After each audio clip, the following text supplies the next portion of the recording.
outlined all of that, and of course, it did make me think back to your background. It made me curious too, as far as again, your background as a youth Yeah. addiction counselor. How much do you find that your background plays into those horrific roles that you enjoy playing in and creating for us? Well, so yes, current day job, and it fluctuates between like certain different disciplines, but youth work. I'm currently working specifically in the homelessness sector. Have in the past worked in aged care, specific services, advocacy, and mental health, generally for people who struggle to get government funded support. So for people who kind of fall within a whole of a service hole, but for lack of a better word.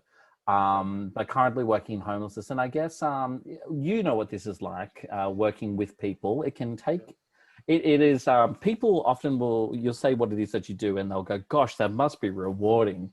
And you know what? Look, yeah, it is. But what I really want you to say is, "Gosh, that must be really hard," because Exactly. that's the truth of it.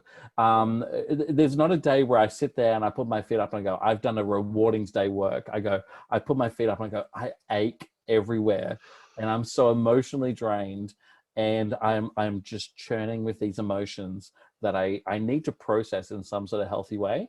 And I literally lift up my laptop, and my self-care regime is to just kind of sweat all the toxins of the day literally onto the page. But it's not just about putting the bad stuff down. It's about, for lack of a better word, and I'm not being overly dramatic, I kind of, by day, I see the best and the worst in people. And that universe is incredibly chaotic and it's often merciless. And I think writing for me is taking all of my complicated feelings about everything that I do between the hours of 9 to 5 and trying to put it into something that I can rationalize and make sense of. And to try to make it beautiful, and to into some degree kind of have some continuity. And although my stuff is really, really bleak, I think it's bleak with a silver lining, that there's little glimmers of hope there, hopefully. And I think it's becoming intrinsically tied to my day job. It really, really is. My recent one, Dirty Heads, definitely kind of taps into that. And I've got a collection of short stories coming out next year, which is called Cut to Care, which is a collection of short stories that is all built around the cost of caring about something too much, about somebody caring about you too much, about not caring enough. And they're all psychological horror stories built around that theme. And they're essentially kind of cries from the front line. They're the stories of nurses and emergency workers and social workers and the people that they work with.